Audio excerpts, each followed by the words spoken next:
The Lord said to Moses and Aaron in Egypt, "This month is to be for you the first month of your year. Tell the whole community of Israel that on the 10th day of this month, and each man is to take a lamb for his family, one for each household. If any household is too small for a whole lamb, they must share it with the nearest neighbor, having taken into account the number of people there are. You are to determine the amount of lamb needed in accordance with what each person will eat.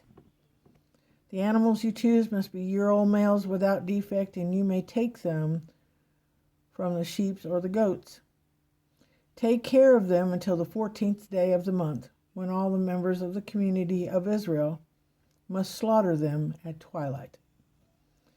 Then they are to take some of the blood and put it on the sides and tops of the doorframes of their houses where they eat the lambs. That same night they are to eat the meat roasted over the fire along with bitter herbs and bread made without yeast. Do not eat the meat raw or boiled in water, but roast it over a fire, with the head and legs and internal organs. Do not leave any of it until the morning. If some is still left till the morning, you must burn it.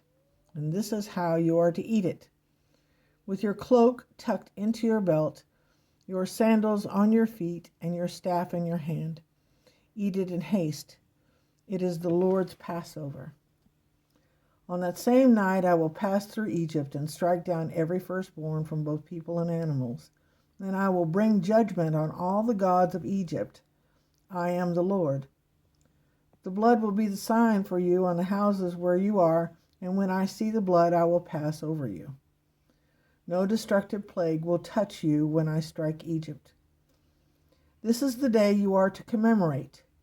For the generations to come, you shall celebrate it as a festival to the Lord, a lasting ordinance. For 7 days you are to eat bread made without yeast.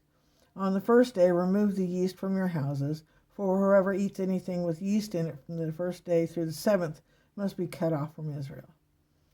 On the first day hold a sacred assembly, then on another one on the 7th day, and do no work at all on these days except to prepare food for anyone to eat, or everyone to eat. That is all you may do. Celebrate the festival of unleavened bread, because it is this very day that I brought your divisions out of Egypt. Celebrate this day as a lasting ordinance for the generations to come. In the first month you were to eat bread made without yeast from the evening of the 14th day until the evening of the 21st day.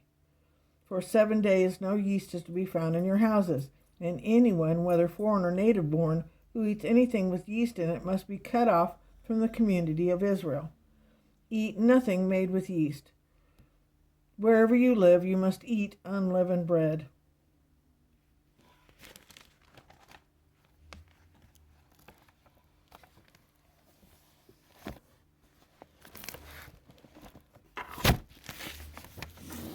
Matthew chapter 26, verse 17.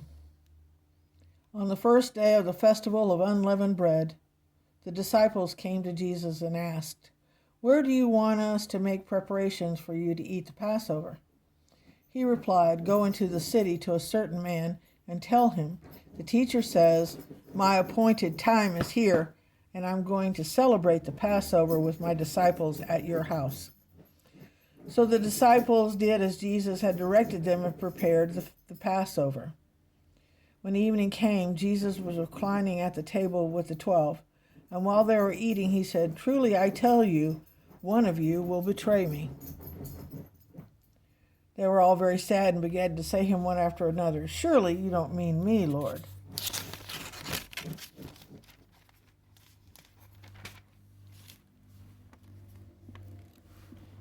Jesus replied, "The one who has dipped his hand into the bowl with me will betray me. The Son of Man will go just as is written about him, but woe to him who betrays the Son of Man. It would be better for him had he not been born."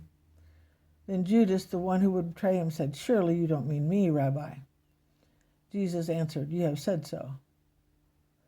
While they were eating, Jesus took the bread, and when he had given thanks, he broke it and gave it to his disciples, saying, "Take and eat. This is my body." Then he took the cup, and when he had given thanks, he gave it to them, saying, "Drink from it, all of you.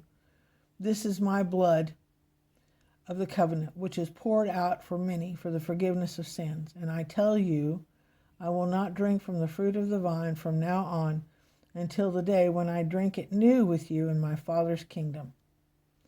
When they had sung a hymn, they went out to the Mount of Olives.